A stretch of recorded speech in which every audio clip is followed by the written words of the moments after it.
Everybody,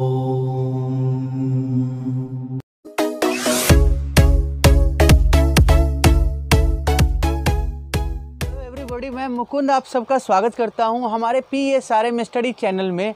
हम लोग आज करने वाले हैं क्लास 10th के इकोनॉमिक्स से sectors of Indian economy. Okay, देखिए हम लोगों का जो पहला वीडियो था उसमें कुछ टेक्निकल प्रॉब्लम के कारण उसे हम लोगों को डिलीट करना पड़ा, तो हम लोग ना फ्रेश इस टॉपिक को डील करते हैं आज। ठीक है, हम लोग बात कर रहे हैं इकोनॉमिक एक्टिविटी। ठीक है, देखिए हम अपने पूरे लाइफ में थ्रू आउट आवर लाइफ हम लोग ना बहुत सारी एक्टिविटी परफॉर्म करते हैं। ठीक है ना, बहुत सारी एक्टिविटी परफॉर्म करते हैं हम लोग। ठीक है, जिसमें से देखिए दो तरीके की एक्टिविटी को हम लोग क्लासीफाई कर सकते हैं। एक एक्टिविटी तो ऐसी होती है जिसका मेन मकसद क्या होता है, पैसा कमाना। एक एक्टिविटी ऐसी होती है जिसका मेन मकसद पैसा कमाना नहीं होता है, बल्कि हमारे जो इमोशनल साइड्स हैं या सेंटिमेंटल जो डायमेंशन है उसको फुलफ़िल करना है। ठीक है, तो एक हमारा क्या है, मनी अर्निंग, और एक है आप अर्निंग नहीं कर रहे हो, दूसरी चीज़ है। तो वैसी एक्टिविटी जिसका फोकस क्या है, जिसका ऑब्जेक्टिव है पैसा कमाना, वो सारी एक्टिविटी जिसका ऑब्जेक्टिव पैसा कमाना है, मनी अर्निंग है। और मनी अर्निंग भी ना वन टाइम नहीं है, रेगुलरली आप ये काम कर रहे हो। वैसा काम जो आप रेगुलरली करते हो, उस रेगुलरली परफॉर्म करते हो, मनी अर्न करते हो, और मनी अर्न करके अपने नीड्स को फुलफ़िल करते हैं, सेटिस्फाई करते हैं। देखिए सबकी लाइफ में बेसिक नीड्स भी है, उसके अलावा और भी ज़रूरतें हैं, और अपनी ज़रूरतों को पूरा करने के लिए एवरीबॉडी इज़ डूइंग समथिंग। ठीक है, चाहे वो रिक्शे वाले हो, चाहे वो कोई इंडस्ट्रियलिस्ट हो, चाहे गवर्नमेंट जॉब में हो, चाहे प्राइवेट जॉब में हो, everybody is doing something to earn money to fulfil his requirements. Okay, तो जो काम आप पैसा कमाने के लिए, जो काम मनी अर्न करने के लिए करते हैं, वो कहलाता है इकोनॉमिक एक्टिविटीज़। क्या कहलाता है, इकोनॉमिक एक्टिविटीज़। ठीक है, economic activities are those activities which are aimed at earning money to fulfil और satisfied needs, while non economic activities. ठीक है, वैसी एक्टिविटी जिसका मोटिव पैसा कमाना नहीं होता है उसको बोलते हैं non economic activities. So non economic activities are those activities, okay, which are not aimed at earning money, okay, but it aims at satisfying our emotional dimension, emotional aspects that satisfied our emotional sides। देखिए हम लोग economic में अभी focus करेंगे सिर्फ और सिर्फ economic activities पे। ठीक है ना, what are economic activities? Those economic activities are such activities which are performed to fulfil our requirements by earning money. ठीक है ना, अब देखिए हम लोग कुछ भी इकोनॉमिक एक्टिविटी करें तो आप ना उसके लिए टर्म यूज करेंगे प्रोड्यूस या प्रोडक्शन। ठीक है, हम लोग कौन सा टर्म यूज करेंगे किसी भी इकोनॉमिक एक्टिविटी के लिए जिससे मनी जनरेट होता हो, इनकम जनरेट होता हो, उस एक्टिविटी को हम लोग टर्म वाइज क्या बोलेंगे, प्रोड्यूस या प्रोडक्शन। ठीक है ना, प्रोड्यूस वर्ब हो गया। तो आप कुछ भी काम कर रहे हो पैसा कमाने के लिए, वो आप ना कुछ प्रोड्यूस कर रहे हो। तो आप ना इकोनॉमिक एक्टिविटी में दो चीज़ें प्रोड्यूस करते हैं। In economic activities two things are produced, whether it is goods और सर्विसेज। सी, गुड्स कहने का मतलब वो सभी फिजिकल चीज़ें, टेंजिबल चीज़ें जिसे हम देख सकते हैं, टच कर सकते हैं, यूज करते हैं। जैसे ये मैं मार्कर यूज कर रहा हूँ, गुड्स है। मैं ये टी शर्ट पहना हुआ हूँ, गुड्स है। ये वाइट बोर्ड, गुड्स है। ठीक है, so these are tangible. Services कहने का मतलब हमारा क्या होता है कि सर्विसेज में आप गुड्स प्रोड्यूस नहीं कर रहे हैं, किसी को कोई सामान नहीं दे रहे हैं, बल्कि आप ना उन्हें गाइडेंस दे रहे हैं, कुछ ऐसे तरीके से आप हेल्प कर रहे हैं, कुछ वैसे उन्हें डायरेक्शन दे रहे हैं, गाइडेंस दे रहे हैं, असिस्ट कर रहे हैं जो उनके लिए ज़रूरी है। जैसे आप एक लॉयर से मिलने जाते हो, लीगल एडवाइस देता है लॉयर आपको, तो लॉयर की वो एडवाइस आपके लिए यूजफुल है, और उस एडवाइस को देने के बदले में लॉयर कुछ फीस आपसे लेता है। ठीक है ना, तो आप उस फीस के बदले ये एडवाइस लेते हो, तो वो लॉयर क्या दे रहा है आपको, कोई सामान तो नहीं दे रहे, बट वो क्या दे रहे हैं, सर्विस दे रहे हैं। ठीक है ना, डॉक्टर आपको क्या देते हैं, सर्विस देते हैं। इंजीनियर क्या देते हैं? सर्विस देते हैं। हम लोग आगे चैप्टर में एक एक करके समझेंगे, सर्विस सेक्टर में देखेंगे। अभी फ़िलहाल के लिए हम लोग समझते हुए चलते हैं कि इकोनॉमिक एक्टिविटीज़ में दो चीज़ें प्रोड्यूस होती है, गुड्स और सर्विसेज, ठीक है ना। तो आइए हम लोग चैप्टर में एक एक करके देखते हुए चलते हैं। इकोनॉमिक एक्टिविटीज़ क्या होता है ये तो हम लोग समझ चुके हैं। इकोनॉमिक एक्टिविटीज़ के कौन कौन से टाइप्स होते हैं और उनमें क्या डिफरेंस है, उनके क्या इंपॉर्टेंस है, ठीक है, हमारे कंट्री के इकोनॉमिक ग्रोथ में उनका क्या कंट्रीब्यूशन है, हम लोग एक एक करके देखते हुए चलते हैं। ओके, तो हम लोग इकोनॉमिक एक्टिविटीज़ समझ रहे हैं कि इकोनॉमिक एक्टिविटीज़ पैसा कमाने के लिए, खर्चों को पूरा करने के लिए, ज़रूरतों को पूरा करने के लिए किया जाता है, ठीक है ना। अब देखिए, इकोनॉमिक एक्टिविटीज़ हर आदमी अपने लाइफ में करते हैं। There are various example of economic activities, ठीक है ना, बहुत सारे एग्जाम्पल है। हम क्या करते हैं कि ये जो एक्टिविटीज़ के टाइप्स हैं उनमें सिमिलैरिटी के आधार पे, उनके फीचर्स के आधार पे उनको ग्रुप में कैटेगराइज करते हैं, ठीक है ना। तो बेसिकली हम लोग देखते हैं कि जो एक्टिविटीज़ हैं उनको हम लोग एक ग्रुप में डालते हैं, ठीक है, उसी को हम लोग सेक्टर्स बोलेंगे, ठीक है ना। तो इकोनॉमिक सेक्टर की हम बात करते हैं तो इकोनॉमिक सेक्टर में एक्टिविटीज़ आ जाएंगे। तो हम लोग देखिए, ये जो इकोनॉमिक एक्टिविटीज़ है ना, बहुत सारी इकोनॉमिक एक्टिविटीज़ है, उनके बीच में जो सिमिलैरिटी है, उनमें जो कॉमन फीचर्स है, उनके बेसिस पे हम क्या करते हैं, इनको कैटेगराइज करते हैं और इसी हर एक कैटेगरी को हम लोग सेक्टर्स बोलेंगे। हम लोग ना सेक्टर को डिफाइन कर सकते हैं। Activities are classified in different groups on the basis of their attributes and similarity, ठीक है। बेसिकली हम लोग ना इकोनॉमिक एक्टिविटी को 3 कैटेगरी में या 3 सेक्टर में क्लासीफाई करते हैं। सबसे पहला क्लासिफिकेशन हम लोग देखते हैं प्राइमरी, सेकेंडरी और टर्शियरी सेक्टर, ओके। उसके बाद हम लोग देखते हैं ऑर्गेनाइज्ड एंड अनऑर्गेनाइज्ड सेक्टर और फिर देखते हैं हम लोग पब्लिक एंड प्राइवेट सेक्टर, ठीक है ना। हम लोग एक एक करके सारे सेक्टर्स के सारे टाइप को समझते हुए चलेंगे। तो सबसे पहले हम लोग बात करेंगे प्राइमरी सेक्टर, ठीक है ना। प्राइमरी सेक्टर्स क्या होते हैं? देखिए, प्राइमरी सेक्टर जब हम कहते हैं ना तो हमारा सेंस होता है कि जो नेचर से जो रॉ मटेरियल लिए जाते हैं, नेचुरल रिसोर्स को कन्वर्ट किया जाता है प्राइमरी प्रोडक्ट्स में, ठीक है ना। So primary sector involves conversion of natural resources into primary products, ठीक है। So primary sectors involves conversion of natural resources into primary products, okay. आप देखिएगा तो जो प्राइमरी सेक्टर्स है ना, ये नेचर से डायरेक्टली लिंक्ड होते हैं, डायरेक्टली एसोसिएटेड होते हैं। So primary sector is directly associated with nature, ठीक है ना। देखिए, प्राइमरी सेक्टर में ना एग्रीकल्चर के अलावा जो एलिड एक्टिविटीज़ है या एग्रीकल्चर से रिलेटेड एक्टिविटीज़ है, जैसे कि हॉर्टिकल्चर, जैसे कि बी कीपिंग, ठीक है, फॉरेस्ट्री, फिशिंग, माइनिंग, ये सारी चीज़ें आते हैं इसमें। अब उसके बाद देखिए, जो ये प्राइमरी सेक्टर है ना, इसको हम लोग एग्रीकल्चर एंड रिलेटेड सेक्टर्स भी कहते हैं। बेसिकली प्राइमरी सेक्टर जो है वो रॉ मटेरियल प्रोवाइड करता है, नेचर से यहाँ पे डायरेक्ट लिंक होता है, ठीक है ना।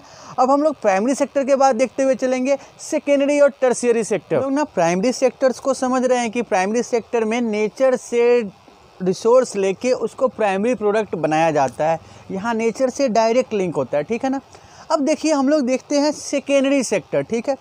देखिए, सेकेंडरी सेक्टर में क्या होता है कि नेचर से रॉ मटेरियल लिया जाएगा, प्राइमरी सेक्टर से रॉ मटेरियल लिया जाता है और उसको मशीन या टेक्नोलॉजी के मदद से उसको कन्वर्ट किया जाता है, चेंज किया जाता है और फिनिश्ड गुड्स बनाया जाता है, ठीक है। फिनिश्ड गुड्स को हम लोग समझते हैं। फिनिश्ड गुड्स कहने का मतलब हमारा ऐसे गुड्स से है जो यूज करने के लिए रेडी है, ठीक है ना। जैसे कॉटन है, इसका एग्जांपल लेते हैं हम लोग। कॉटन खेत में है, प्राइमरी सेक्टर हो गया। एग्रीकल्चर प्राइमरी सेक्टर में आता है, ठीक है ना। तो कॉटन कहाँ से हम लोग लेते हैं? प्राइमरी सेक्टर से। अब टेक्सटाइल मिल में क्या होता है, कॉटन को कपड़े में चेंज किया जाता है। जैसे ये कपड़ा बना, ठीक है ना, ये जो मैं टी शर्ट पहन रहा हूँ, तो ये जो मैंने ख़रीदा है ये मिल में बन के तैयार हुआ। किस लिए तैयार हुआ? कि ये अब बेचा जाएगा, जो इसको यूज करने वाले हैं वो ख़रीदेंगे, ठीक है ना। So goods are ready to be sold out, ठीक है ना। गुड्स को सोल्ड आउट होने के लिए रेडी किया गया फैक्ट्री में, ठीक है। तो जो रॉ मटेरियल प्राइमरी सेक्टर से लेते हैं उसको सेकेंडरी सेक्टर में क्या करते हैं, फिनिश्ड गुड्स में कन्वर्ट किया जाता है, चाहे वो मशीन की मदद से हो, टेक्नोलॉजी की मदद से हो। एग्जांपल आप ले सकते हैं, जैसे वीट की बात करते हैं। वीट खेत में है तो प्राइमरी सेक्टर, वीट से केक बना, बिस्किट बना, ठीक है ना, तो वो क्या हो गया, सेकेंडरी सेक्टर में बना है। फिनिश्ड गुड्स का मतलब जो हम लोग यूज करने के लिए ख़रीदते हैं, ठीक है ना, वैसा गुड्स जिसको आगे सेल नहीं करना है। जैसे मैंने ये टी शर्ट ख़रीदा है, पहन रहा हूँ मैं, इसको मैं बेचूंगा नहीं, ठीक है। ये वाइट बोर्ड है, ये फिनिश्ड गुड्स है, ये मार्कर है, ये फिनिश्ड गुड्स है, ठीक है ना, क्योंकि मैंने इसको यूज करने के लिए ख़रीदा है। ये जो प्रोड्यूसर था उसके बाद होलसेलर के पास आया, रिटेलर के पास आया, ठीक है ना, रिटेलर के बाद मेरे पास आया, तो मैं क्या हूँ, इसका फाइनल कस्टमर हूँ। ये क्या है, फाइनल गुड्स है या फिनिश्ड गुड्स है, ठीक है ना। तो हम लोग देख सकते हैं कि secondary sectors include those activities that create finished and tangible products. Tangible means physical, हम लोग टेंजिबल वर्ड्स पहले भी डिस्कस किए हैं, ठीक है ना। तो सेकेंडरी सेक्टर में क्या होते हैं, वैसे एक्टिविटी शामिल होते हैं जो प्राइमरी सेक्टर्स के रॉ मटेरियल को कन्वर्ट करते हैं फिनिश्ड गुड्स में या टेंजिबल गुड्स में, ठीक है। आप देखेंगे तो जो ये सेकेंडरी सेक्टर्स हैं इसमें मेनली मैन्युफैक्चरिंग और कंस्ट्रक्शन से रिलेटेड एक्टिविटीज़ इंक्लूड होते हैं, ठीक है ना। So this sector includes mainly construction and infrastructure और construction and manufacturing activities, okay. उसके बाद हम लोग बात करते हैं सेकेंडरी सेक्टर की बात करते हैं। तो secondary sector transforms natural products into finished goods. ये हम लोग फिनिश्ड गुड्स समझ चुके हैं ना कि नेचुरल प्रोडक्ट्स, जैसे कॉटन का एग्जांपल लिया हम लोगों ने, व्हीट का एग्जांपल लिया, तो secondary sectors transformed raw material obtained from primary sectors into finished goods, ठीक है ना। So transforms natural products into finished goods with the help of machines and technology. Clear है कि यहाँ पे प्राइमरी सेक्टर्स के रॉ मटेरियल को machine या टेक्नोलॉजी की मदद से ट्रांसफॉर्म किया जाता है। उसके बाद देखिए तो जो ये सेकेंडरी सेक्टर है, सेकेंडरी सेक्टर के डेवलपमेंट के कारण और बहुत सारे इंडस्ट्रीज डेवलप होती है, ठीक है ना। तो secondary sector is also known as industrial sector as development to this sector become associated with different kind of industries. Secondary sector में डेवलपमेंट आने से बहुत सारे इंडस्ट्रीज का डेवलपमेंट हुआ है, तो इसलिए इसको हम लोग इंडस्ट्रियल सेक्टर भी कहते हैं, ठीक है। एक बार जल्दी से 3-4 पॉइंट जो इसके हैं वो देखते चलते हैं। सेकेंडरी सेक्टर में वैसी एक्टिविटी शामिल होते हैं जो फिनिश्ड गुड्स और टेंजिबल गुड्स प्रोड्यूस करते हैं। इसमें कंस्ट्रक्शन और मैन्युफैक्चरिंग आता है, ठीक है। सेकेंडरी सेक्टर ट्रांसफॉर्म करता है रॉ मटेरियल को फिनिश्ड गुड्स में। रॉ मटेरियल कहाँ से ऑब्टेन होते हैं, प्राइमरी सेक्टर से। फिनिश्ड गुड्स में कहाँ कन्वर्ट किए जाते हैं रॉ मटेरियल, सेकेंडरी सेक्टर में। और सेकेंडरी सेक्टर को इंडस्ट्रियल सेक्टर्स भी कहते हैं, ठीक है ना। उसके बाद हम लोग देखते हैं टर्शियरी सेक्टर। देखिए ये तीनों सेक्टर्स ना आपस में इंटर रिलेटेड होते हैं, ठीक है। हम लोग समझेंगे आगे एग्जांपल से, अभी तो हम लोग प्राइमरी और सेकेंडरी को देखते हैं। तो प्राइमरी सेक्टर का रॉ मटेरियल कन्वर्ट होता है फिनिश्ड गुड्स में सेकेंडरी सेक्टर में, तो दोनों आपस में रिलेटेड है। क्लियर है ना। उसके बाद हम लोग बात करते हैं टर्शियरी सेक्टर। देखिए एक ना छोटा सा एग्जाम्पल लेते हैं, ठीक है। जैसे हम लोगों ने बात किया कॉटन का एग्जाम्पल लिया, कॉटन प्रोडक्शन प्राइमरी सेक्टर से रिलेटेड है। अब कॉटन को ना क्लॉथ्स में चेंज किया जाता है टेक्सटाइल मिल में, ठीक है। वहाँ पे कपड़ा बनाया गया, जो कॉटन रॉ मटेरियल के तौर पे प्राइमरी सेक्टर से आया उसको सेकेंडरी सेक्टर में उसको फिनिश्ड गुड्स बनाया गया। अब जिस फैक्ट्री में या जिस मिल में वो कपड़ा बना हुआ है वहाँ से फाइनल कस्टमर तक के पास कैसे आया। जैसे ये मैं बात अपने टी शर्ट की ही कर रहा हूँ बार बार, ठीक है ना। तो ये जो फैक्ट्री में था और जैसे मेरे पास आया, फैक्ट्री से मेरे पास आने तक में बहुत सारी एक्टिविटीज़ इन्वॉल्व है। जैसे यहाँ देखिए फैक्ट्री है, यहाँ आप एक कस्टमर है, फाइनल कस्टमर है, ठीक है। आप देखते क्या है कि पहले होलसेलर लेते हैं फिर रिटेलर लेते हैं और वहाँ से आप लेते हो। तो यहाँ से होलसेलर के पास आया, रिटेलर के पास आया, फिर आपके पास आया। इसमें ट्रांसपोर्टेशन भी है, ठीक है, बैंकिंग है, इंश्योरेंस है, कम्युनिकेशन है और भी एक्टिविटीज़ है। आप एडवर्टीजमेंट देखते हैं कि लोग इसको खरीदें, तो वो सारी चीज़ें जो फिनिश्ड गुड्स को फाइनल कस्टमर तक लाने में असिस्ट करते हैं उसी को बोलते हैं टर्शियरी सेक्टर्स की activities. Tertiary sectors include all those activities that assist primary sector as well as secondary sector. Tertiary sectors includes all those activities that helps the distribution of finished goods among final customers. So हम लोग देखते हुए चलते हैं tertiary sectors helps in the development of primary and secondary sector. Clear है ये point? Tertiary sector assist in production and distribution of goods. Tertiary sector ना production और डिस्ट्रीब्यूशन, जो गुड्स हैं उसके प्रोडक्शन में भी हेल्प करते हैं। कैसे, जैसे बात करते हैं कॉटन मिल में कॉटन आया तो जहाँ एक खेत में प्रोड्यूस हो रहा है वहाँ से मिल तक लाया, ट्रांसपोर्टेशन के थ्रू लाए, ठीक है। वहाँ पे फिनिश्ड हुआ, मिल में कपड़ा तैयार हुआ, मिल से ट्रांसपोर्टेशन हो, बैंकिंग हो, कम्युनिकेशन हो, बहुत सारी एक्टिविटीज़ हैं जहाँ से वो फाइनल कस्टमर तक जाता है। तो टर्शियरी सेक्टर की एक्टिविटीज़ प्रोडक्शन को भी हेल्प करता है और डिस्ट्रीब्यूशन को भी हेल्प करता है। एग्जांपल आप ले सकते हैं ट्रांसपोर्ट, बैंकिंग, इंश्योरेंस, कम्युनिकेशन, ठीक है।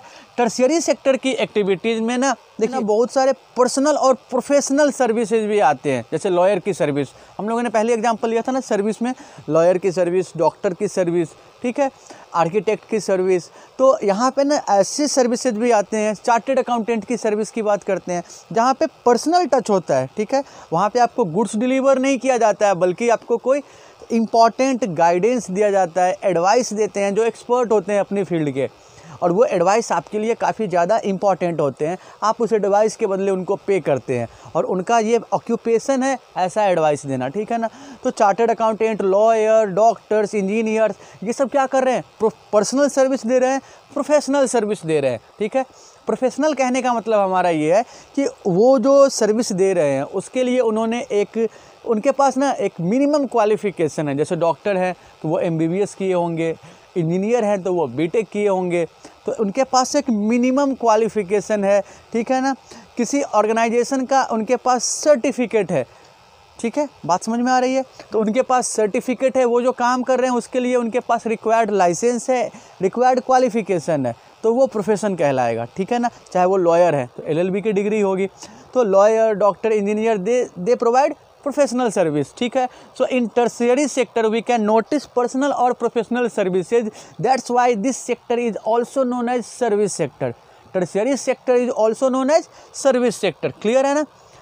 देखिए हम लोगों ने पिछले कुछ सालों में ऑब्जर्व किए हैं तो टर्शियरी सेक्टर का ग्रोथ काफ़ी ज़्यादा हुआ है। In recent year there have been expansion of service sector due to the growth in IT sector such as internet, ATM का फुल फॉर्म तो पता है ना, automated teller machine, BPO, business process outsourcing, इनको हम लोग नॉर्मली कॉल सेंटर कहते हैं।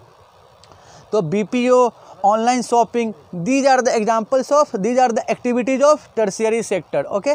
तो देखिए हम लोग प्राइमरी सेक्टर, सेकेंडरी सेक्टर और टर्शियरी सेक्टर के मीनिंग को समझ रहे हैं, एक्टिविटीज़ को समझ रहे हैं कि कौन कौन से एक्टिविटीज़ किस सेक्टर्स में आते हैं, ठीक है। अब इन तीनों प्राइमरी, सेकेंडरी और टर्शियरी सेक्टर्स के मीनिंग को समझने के बाद हम लोग देखेंगे इन तीनों सेक्टर्स के बीच में कंपैरिजन, फिर हम लोग GDP समझेंगे और उसके बाद हम लोग नेशनल सैंपल सर्वे ऑर्गेनाइजेशन को समझेंगे और फिर देखेंगे कि इन तीनों सेक्टर्स में जो रिसेंट ईयर में जो चेंजेस नोटिस किए गए हैं, जो हिस्टोरिकल चेंजेस इनमें नोटिस किए गए हैं, उसको देखते हुए चलते हैं, ठीक है। तो हम लोग ना प्राइमरी सेक्टर, सेकेंडरी सेक्टर और टर्शियरी सेक्टर्स के एक्टिविटीज़ को समझ रहे हैं। हम लोग ना ये भी समझ रहे हैं कि ये जो तीनों सेक्टर्स हैं ये आपस में क्या है, इंटरडिपेंडेंट है, इंटरलिंक्ड है, जुड़े हुए हैं। हम लोगों ने एग्जांपल लिया ना कॉटन का, आप चाहे तो किसी और का एग्जांपल ले सकते हैं। फिलहाल कॉटन का एग्जांपल से एक बार हम लोग और समझते हैं। ये देखिए कॉटन कहाँ पे प्रोड्यूस हो रहा है, प्राइमरी सेक्टर में, एग्रीकल्चर में, ठीक है ना। कॉटन से क्लॉथ्स बनाया गया, रॉ मटेरियल को ट्रांसफॉर्म किया गया फिनिश्ड गुड्स में, और ये कन्वर्जन, ये ट्रांसफॉर्मेशन कहाँ पे हो रहा है, तो ये ट्रांसफॉर्मेशन, ये कन्वर्जन हो रहा है सेकेंडरी सेक्टर में, ठीक है ना। देखिए तो यहाँ पे आप देख रहे हैं कि प्राइमरी सेक्टर और टर्शियरी सेक्टर में क्या है, एक लिंक आपको दिखाई दे रहा है। अब देखिए यहाँ पे सेकेंडरी सेक्टर में क्लॉथ्स तैयार हुआ है, फिनिश्ड गुड्स तैयार हुआ है, और जो कस्टमर है, प्रोड्यूस तो इकोनॉमी में इसीलिए किया जाता है ना कि उस प्रोडक्शन के बदले आपको अर्निंग हो। तो ये क्लॉथ्स जब कोई ख़रीदेगा उससे जो पैसा आएगा तभी प्रोड्यूसर को फ़ायदा होगा, ठीक है ना।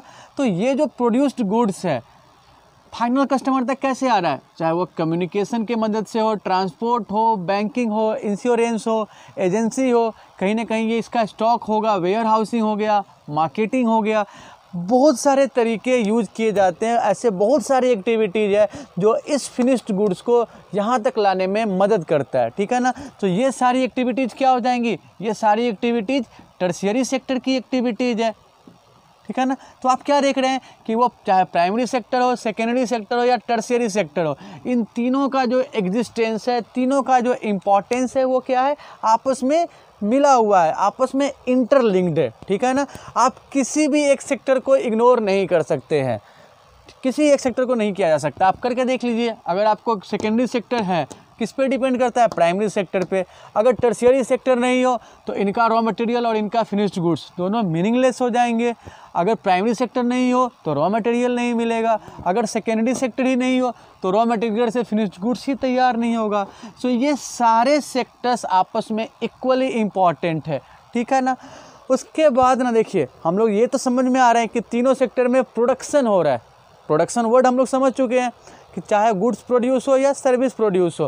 प्रोडक्शन कहने का मतलब हमारा क्या होता है कि गुड्स और सर्विस को प्रोड्यूस ही इस पर्पस से किया जाता है कि जिनको भी इसकी रिक्वायरमेंट होगी वो उस गुड्स या सर्विस को लेंगे और उसके बदले में पे करेंगे। वही प्रोड्यूसर के लिए इनकम होगा, वही एक्टिविटी को इकोनॉमिक एक्टिविटी बनाता है, ठीक है ना। तो हम लोग ना एक टर्म देखते हुए चलते हैं, GDP, ग्रॉस डोमेस्टिक प्रोडक्ट। देखिए, जब हम लोग ग्रॉस डोमेस्टिक प्रोडक्ट कहते हैं तो हमारा सेंस होता है कि एक कंट्री के अंदर एक साल में total amount of production of goods and services कितना है, यानी एक साल में किसी भी कंट्री में कितना गुड्स प्रोड्यूस हुआ है और कितना सर्विस प्रोड्यूस हुआ है, ठीक है ना। सो गुड्स और सर्विस का जो टोटल प्रोडक्शन है उसको बोलते हैं GDP।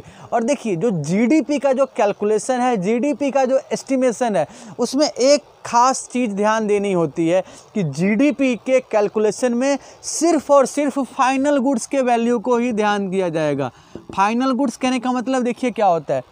जैसे हम लोग ना बिस्किट के प्रोडक्शन की बात करते हैं तो बिस्किट के प्रोडक्शन में जो रॉ मटेरियल हैं, जो इंटरमीडिएट गुड्स हैं, जैसे फ्लोर हो गए, मिल्क हो गए, तो हम लोग मिल्क या फ्लोर के वैल्यू को काउंट नहीं करेंगे, हम लोग फाइनली बिस्किट के वैल्यू को ही काउंट करेंगे। क्योंकि जब हम बिस्किट के वैल्यू की बात करते हैं तो उसमें फ्लोर हो या मिल्क हो, उसकी वैल्यू इंक्लूडेड होती है। तो हम लोग GDP में सिर्फ और सिर्फ फाइनल गुड्स के वैल्यू को काउंट करते हैं, ये ध्यान रखिएगा, ठीक है ना। GDP में सिर्फ और सिर्फ फाइनल गुड्स के वैल्यू ही काउंट किया जाता है, इंटरमीडिएट गुड्स या रॉ मटेरियल के वैल्यू को काउंट नहीं किया जाता है। तो GDP is the sum total of final goods and services production with in a year, ठीक है ना। GDP क्या करता है, किसी कंट्री का जो टोटल प्रोडक्शन है उसको दिखाता है। GDP shows the total production of the country. और इंडिया में जो GDP का एस्टिमेशन होता है, GDP का जो कैलकुलेशन होता है, वो कौन सी ऑर्गेनाइजेशन करती है? वो करती है सेंट्रल स्टैटिस्टिकल ऑर्गेनाइजेशन। इंडिया में GDP का calculation central statistical office CSO करती है। और CSO कौन से मिनिस्ट्री के अंडर आती है? CSO आता है ministry of statistics, planning and programme implementation, government of India के अंडर में, ठीक है ना। So the task of estimation of GDP is undertaken by central statistical office that is under the ministry of statistics, planning and programme implementation, government of India, ठीक है। हम लोग एक ऑर्गेनाइजेशन को और देखेंगे, national sample survey organisation. National sample survey organisation, जिसको short में हम लोग बोलते हैं NSSO, ठीक है ना। सो NSSO क्या करता है? सर्वे कंडक्ट करता है इंडिया में, एम्प्लॉयमेंट और अनएम्प्लॉयमेंट के रिगार्डिंग सर्वे कंडक्ट करता है। एम्प्लॉयमेंट और अनएम्प्लॉयमेंट के बारे में हर 5 साल पे NSSO सर्वे कंडक्ट करता है, ठीक है। NSSO conduct survey regarding employment and unemployment, ठीक है ना। ये हम लोग समझ चुके हैं। अब हम लोग देखते हुए चलेंगे हिस्टोरिकल चेंजेज इन सेक्टर्स, कि इन तीनों सेक्टर्स में कौन कौन से चेंजेज नोटिस किए गए हैं हिस्टोरिकली। ओके, आइए देखते हैं इन तीनों सेक्टर्स के हिस्टोरिकल चेंजेज को। ओके, तो हम लोग देखते हुए चलते हैं कि ये जो तीनों सेक्टर्स हैं, इनमें जो हिस्टोरिकल चेंजेज आप नोटिस करेंगे, ठीक है ना। आप देख सकते हैं कि जो डेवलप्ड कंट्रीज हैं वहाँ पे आप नोटिस करेंगे तो आप ना एक शिफ्टिंग नोटिस करते हैं कि जो प्राइमरी सेक्टर है उनसे सेकेंडरी सेक्टर की तरफ लोग मूव किए हैं, सेकेंडरी सेक्टर से टर्शियरी सेक्टर की तरफ लोग मूव किए हैं। So developed countries have gone through historic changes in the economic sectors as the economic activities shifted from primary to secondary and secondary to tertiary sector, ठीक है। देखिए, primary से सेकेंडरी की तरफ आप ज़्यादा शिफ्ट देख रहे हैं और सेकेंडरी से टर्शियरी की तरफ, ठीक है। आप ना ये कह सकते हैं कि ये जो सेक्टर्स में जो शिफ्टिंग आप नोटिस कर रहे हैं, इसका ये मतलब नहीं है कि जो नेक्स्ट सेक्टर की तरफ शिफ्ट हो रहे हैं तो जो प्रीवियस सेक्टर है उसका इम्पोर्टेंस कम हो गया या उसके इम्पोर्टेंस को एलिमिनेट करना है, ख़त्म करना है, ठीक है ना। So the shifting from previous to further sector does not mean elimination of previous sectors. ऐसा नहीं कि प्राइमरी सेक्टर से अगर कोई मैन्युफैक्चरिंग सेक्टर में जा रहे हैं तो प्राइमरी सेक्टर का इम्पोर्टेंस कम हो गया या प्राइमरी सेक्टर के इम्पोर्टेंस को एलिमिनेट करना है, ख़त्म करना है, ये सेंस नहीं होगा, ठीक है ना। साथ ही साथ आप देखते हैं तो रिसेंट ईयर्स में आप देखेंगे तो सर्विस सेक्टर काफ़ी ज़्यादा ग्रोथ किया है। सर्विस सेक्टर में काफ़ी ज़्यादा चेंजेस, पॉजिटिव चेंजेस नोटिस किए गए हैं, ठीक है ना। हम अगर अपने इंडियन इकोनॉमी की बात करें तो 1950-1960 का जो डिकेड है वहाँ पे आप देखेंगे तो सबसे ज़्यादा इन्वॉल्वमेंट एग्रीकल्चर में था लोगों का, सबसे ज़्यादा प्रोडक्शन भी एग्रीकल्चर में ही था। लेकिन अब आगे जैसे जैसे इंडियन इकोनॉमी भी आगे बढ़ेगा, आप देख सकते हैं बिटवीन 1973 एंड 2003, 1973 से 2003 के बीच में अगर आप इंडिया में देखते हैं तो प्रोडक्शन सभी सेक्टर्स में बढ़े हैं, लेकिन फिर भी एग्रीकल्चर में ज़्यादा प्रोडक्शन बढ़े हैं। उसका रीज़न आप देख सकते हैं कि इतनी बड़ी पॉपुलेशन को फीड करना है तो एग्रीकल्चर से ही पॉसिबल है। तो इसके लिए क्या करना होगा, एग्रीकल्चर के प्रोडक्शन को बढ़ाना होगा, साइंटिफिक तरीके से खेती करनी होगी, ठीक है ना। जो लैंड का जो प्रोडक्शन है, जो यूनिट वाइज प्रोडक्शन है वो बढ़ाना पड़ेगा। HYV seeds, chemical, fertiliser, scientific methods of farming, तो इन सब चीज़ों के कारण क्या देखते हैं कि एग्रीकल्चर में भी काफ़ी ज़्यादा प्रोडक्शन हुआ है, ठीक है ना। एग्रीकल्चर में प्रोडक्शन सबसे ज़्यादा हुआ है, जबकि डेवलपमेंट तो प्रोडक्शन तो तीनों सेक्टर्स के बड़े हैं, लेकिन एग्रीकल्चर में आप ज़्यादा नोटिस करते हैं। देखिए 1970-71 में अगर हम इंडिया के GDP की बात करते हैं तो वो ऑलमोस्ट 10 लाख करोड़ था, ठीक है ना। 10 लाख करोड़ में आप देखते हैं तो प्राइमरी सेक्टर्स का डोमिनेशन काफ़ी ज़्यादा था। वहीं आप 2010-11 में देखते हैं तो इंडिया का GDP 50 लाख करोड़ होता है। और जैसे जैसे आप आगे आते हैं टर्शियरी सेक्टर का इम्पोर्टेंस काफ़ी ज़्यादा बढ़ता है, ठीक है ना। देखिए अभी आप रिसेंट ईयर में देखेंगे तो इंडिया में टर्शियरी सेक्टर्स काफ़ी ज़्यादा डेवलप हो रहा है। उसका रीज़न भी है कि जो टेक्नोलॉजिकल जो इम्प्रूवमेंट होते गए, IT सेक्टर्स में इम्प्रूवमेंट होते गए, ठीक है, तो उसका जो एडवांटेज है वो टर्शियरी सेक्टर को मिला है। प्राइमरी सेक्टर्स में भी क्वांटिटेटिवली प्राइमरी सेक्टर्स में इम्प्रूव किया है, बट रिसेंट ईयर में टर्शियरी सेक्टर काफ़ी ज़्यादा पॉपुलर हुए हैं, ठीक है ना। तो हम लोगों ने आज की क्लास में इकोनॉमिक एक्टिविटीज़ के मीनिंग, ठीक है, इकोनॉमिक एक्टिविटीज़ के टाइप्स, 3 टाइप्स हम लोगों ने देखे, primary, secondary, tertiary, organised and unorganised और पब्लिक एंड प्राइवेट, ठीक है। तो हम लोगों ने प्राइमरी, सेकेंडरी और टर्शियरी सेक्टर के एक्टिविटीज़ को देखा, उसके मीनिंग को समझा, साथ ही साथ GDP, NSSO और historical changes in all these 3 sectors, primary, secondary और टर्शियरी, उसको भी नोटिस किया हम लोगों ने, ठीक है। तो मैं उम्मीद करता हूं कि आज की क्लास को आपने काफ़ी अच्छे से एंजॉय किया होगा। और अगर कोई प्रॉब्लम होती है तो आप स्क्रीन पे फ्लैश हो रहे नंबर पे अपने प्रॉब्लम शेयर कर सकते हैं। और अगर ये वीडियो आपको पसंद आया तो आप प्लीज़ हमारे चैनल को लाइक और सब्सक्राइब करेंगे। Thank you.